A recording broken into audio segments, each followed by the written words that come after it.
How's it going, everybody? This is Beat the Bush. This is a Tang tea cake. Now, what the heck is a tea cake? What I've seen is basically they dried some tea and it's in this little disc-like manner. Let's take a look at this packaging. I'm gonna open it up and check out this tea cake thing and how the heck you're supposed to drink out of it. The front of it looks like this.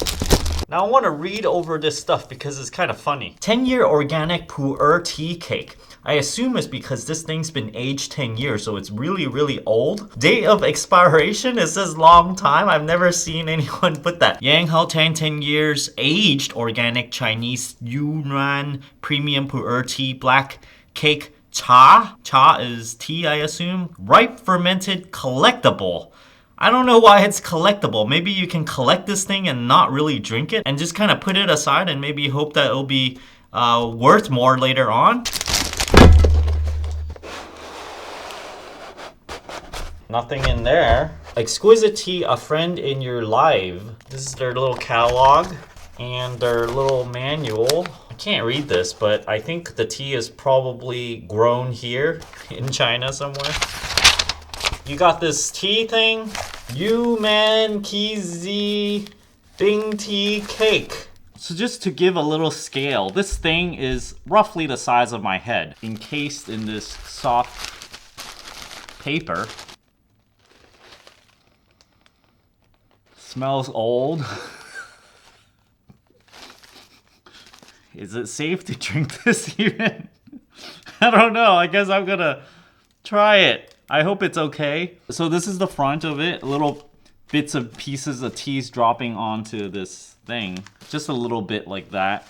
And this thing is basically crumbling apart. I don't think it's held together by any binders or anything. It's just basically tea. And you can just break a little bit off. There's this little piece of paper here that tells you what it is, I assume. Whatever this says. If you ever go to those Chinese herbal pharmacies, they have like a lot of dried goods, a lot of dried mushroom, herbs and things. It smells like that in there. It doesn't smell bad. It smells kind of earthy. Sort of like dirt. The back of it has like this little divot in here. I feel like they probably use this divot to sort of pile something on to make sure it registers with a certain spot. It doesn't fall off. So I'm sure you guys want to know how does this break off. I'm gonna try to break off a little bit right now. Put a little pressure on there. That. Okay. Ooh. Okay, so I can just break off a little bit like this. Here's a piece of it, and it just kind of crumbles apart like this. Just break it apart like that. Oh, it comes apart pretty easily. Okay, then I can easily just take this much and start drinking it. Something that you probably would not do is bite into it, but I'm gonna bite into it.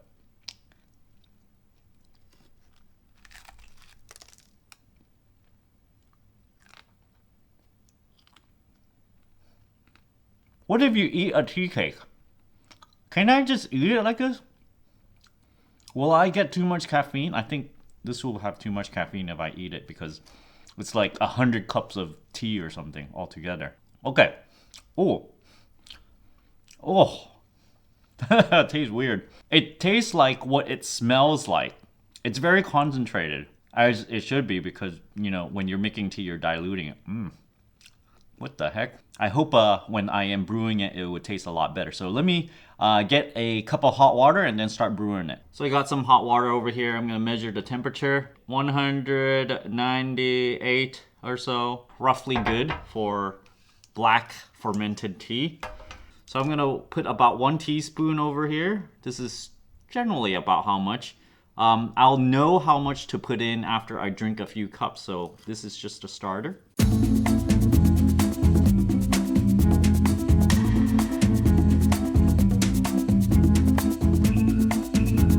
So here it is. I'm gonna give this a taste test. It smells aged. It's like an herbal, earthy taste. It's like this complex aged tea. You can definitely taste that. Like this type of tea is very aged. Not like the regular tea. I don't think I've had something like this before where it's aged so long. It's definitely a lot more pleasant than just smelling this straight up because it's super duper strong. It has this hint of dried mushroom taste to it.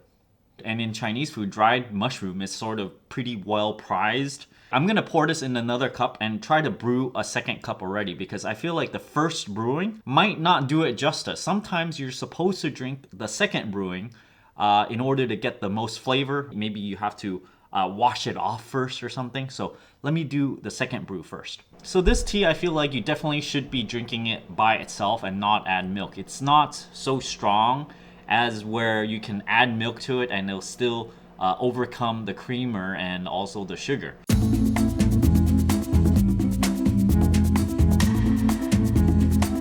Here's my cup and strainer. Here's the tea. It's been about 3 minutes. I'm gonna pour this out, strain out the tea. Okay, let's give this a taste test again. Smells the same as before. Tastes a little bit smoother than before. I feel like maybe you're supposed to wash this one. Like most teas, you're supposed to pour a little bit of hot water in, not let it brew for 3 minutes, just for a short while, and then you just completely pour that out. Just sort of washing the tea, and then you let it brew. So this taste is not all that much different than the initial taste. It's a little bit more cleaner. It's not more diluted, but more cleaner. So yeah, this is an interesting experience to actually taste a little bit of a tea cake. I've never gotten tea in this form before. It's always just kind of all crumbled up already. I suppose this is probably the traditional way because it's a lot more compact. They save a lot of space and you probably get a whole lot of tea in here. So this thing is 357 grams, quite a lot of tea for a small packaging, so you're getting a lot. If you guys are interested in this Yang Hao Tang Pu'er tea, check out the affiliate link down in the video description below. Thanks for watching, everybody. I hope you guys enjoyed looking at this weird tea cake thing. I've never seen this before myself. Don't forget to push that subscribe button and ring that bell icon. Thanks for watching.